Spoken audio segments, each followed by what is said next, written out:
അപ്പൊ മക്കൾ എന്ത് തെറ്റ് ചെയ്താലും എന്റെ മകനല്ലേ അല്ലെങ്കിൽ എന്റെ മകളല്ലേ എന്ന് വിചാരിച്ചിട്ട് അത് ക്ഷമിച്ചു വിടുന്നതിനോട് എന്താണ് അഭിപ്രായം? എല്ലാ അമ്മമാരും അങ്ങനെ തന്നെയാണ്. തെറ്റ് ചെയ്താല് അവരെ ശിക്ഷിക്കും, കുറ്റം പറയും, ശാസിക്കും. ഒക്കെ സമൂഹത്തില് നമ്മളെ വീട്ടില് ഒക്കെ കാണുന്ന എല്ലാവരും അങ്ങനെയൊക്കെ തന്നെയാണ്. അവരെ വഴക്ക് പറയും, അതിന്ന് തിരുത്തി കൊണ്ടുവരാനൊക്കെ ശ്രമിക്കും. പക്ഷേ അവര് ഒരിക്കലും പ്രതീക്ഷിക്കാതൊരു തെറ്റ് ചെയ്താൽ, അതായത് ഇപ്പൊ അവർക്ക് അപകടം പറ്റുന്ന രീതിയിലൊരു തെറ്റ് പറ്റിയാൽ ഏതൊരു അമ്മയും മകനെ സപ്പോർട്ട് ചെയ്യാനേ നോക്കുകയുള്ളൂ. കാരണം ലോകത്തെ എല്ലാ അമ്മമാർക്കും അവരുടെ മക്കള് തന്നെയാണ് വലുത്. അല്ല, അത് തിരുത്തണ്ടേ? ഞാൻ പറഞ്ഞല്ലോ, തിരുത്താൻ ശ്രമിക്കും, നമ്മളെല്ലാം ചെയ്യാൻ ശ്രമിക്കും.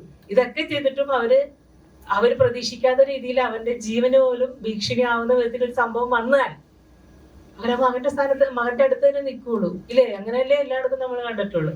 അല്ല, അതുകൊണ്ടാണ് ഇപ്പോഴത്തെ പറയുന്നുണ്ട്, തലമുറയിലുള്ള കുട്ടികൾ അല്ലെങ്കിൽ എല്ലാവരും ഭയങ്കര ക്രിമിനൽ ആവുന്നു, അല്ലെങ്കിൽ ക്രിമിനൽ വാസന വരുന്നു. ഇത് അങ്ങനെ ഒരു കഥയല്ല. അല്ല, ഞാൻ കഥയുടെ വെച്ചിട്ടുള്ള പറഞ്ഞു, അല്ലാതെ മൊത്തത്തിൽ നമ്മൾ വാർത്തകൾ കാണുന്നത്. അങ്ങനെ ഇപ്പൊ മയക്കുമരുന്ന് അല്ലെങ്കിൽ മദ്യപിക്കുന്നത് അല്ലെങ്കിൽ അങ്ങനെയുള്ള സംഭവങ്ങളൊക്കെ വരുമ്പോ എല്ലാ അമ്മമാരും മക്കൾക്ക് സൈഡ് നിൽക്കുമോ? ഒരിക്കലും നിൽക്കില്ല. അവരതിലേക്ക് പോവാതിരിക്കാനല്ലേ നോക്കുള്ളൂ. ഇവിടെ അങ്ങനെ നമ്മളെ കഥ അങ്ങനത്തെ ഒരു കഥയാണ്. ഈ കഥാപാത്രം തെറ്റിലേക്ക് പോകുന്ന ഒരു കഥാപാത്രമല്ല, അല്ലെങ്കിൽ അങ്ങനെ മയക്കുമരുന്നിന് അങ്ങനെ അടിമയായിട്ട് പോകുന്ന ഒരു കഥാപാത്രമല്ല. അല്ല, എന്തായാലും ഒരു കൊലപാതകയാണെന്നാണ് എനിക്ക് മനസ്സിലായത്, അല്ലേ? അതെ, കൊലപാതക. ഈ അമ്മയ്ക്കും മകനൊരു കൊലപാതകയല്ല. അല്ല, അതാ ഞാൻ ചോദിച്ചത്. അമ്മയ്ക്കും മകനൊരു കൊലപാതകയേ അല്ല. അതിന്റെ കാരണമാണ് അതിന്റെ കാരണം പറഞ്ഞപ്പോൾ ഞാനിവിടെ കഥ പറഞ്ഞു. അതിന്റെ കാരണമാണ് സിനിമ, അല്ലേ? അതിന്റെ കാരണമാണ് സിനിമ. അല്ല, ഡ്രഗ്സിനെതിരെ എന്ന് പറയാൻ പറ്റില്ല.